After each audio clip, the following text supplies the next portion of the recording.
നമസ്കാരം. മലയാളി വാർത്തയിലേക്ക് സ്വാഗതം. വിവാദങ്ങൾക്കും രാഷ്ട്രീയ തർക്കങ്ങൾക്കും വഴിമാറിയ കേന്ദ്രാവിഷ്കൃത വിദ്യാലയ വികസന പദ്ധതിയായ PM ശ്രീ കരാറിൽ നിന്ന് കേരളത്തിന് ഇനി പിന്മാറാൻ സാധിക്കില്ലെന്ന് പൊതുവിദ്യാഭ്യാസ വകുപ്പ് മന്ത്രി N ഷംസുദ്ദീൻ നിയമസഭയിൽ അറിയിച്ചു. നിലവിലെ നിയമപ്രകാരം ഈ ഉഭയകക്ഷി കരാറിൽ നിന്ന് ഏകപക്ഷീയമായി പിന്മാറാൻ കേന്ദ്ര സർക്കാരിന് മാത്രമേ അവകാശമുള്ളൂ.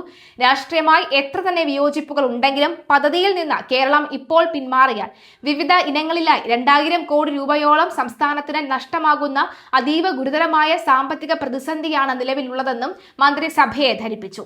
ചോദ്യോത്തര വേളയിൽ പ്രവീൺ കുമാർ MLA ഉന്നയിച്ച നക്ഷത്ര ചിഹ്നമിടാത്ത ചോദ്യത്തിന് മറുപടി നൽകുകയായിരുന്നു അദ്ദേഹം.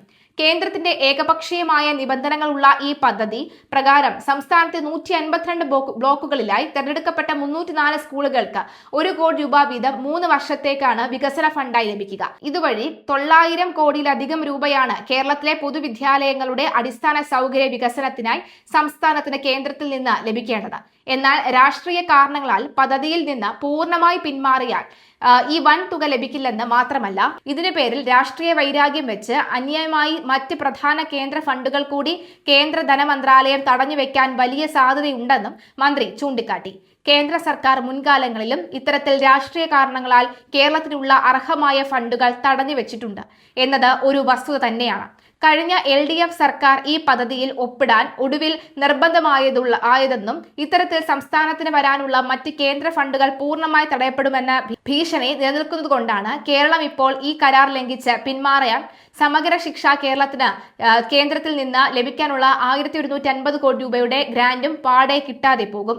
അങ്ങനെ വരുമ്പോൾ വെറുമൊരു ശാഠ്യത്തിന്റെ പേരിൽ 2000 കോടിയോളം രൂപയാണ് സംസ്ഥാന ഖജനാവിന് നഷ്ടമാകുന്നതെന്ന് മന്ത്രി N ഷംസുദ്ദീൻ കണക്കുകൾ നിരത്തി വിശദീകരിച്ചു.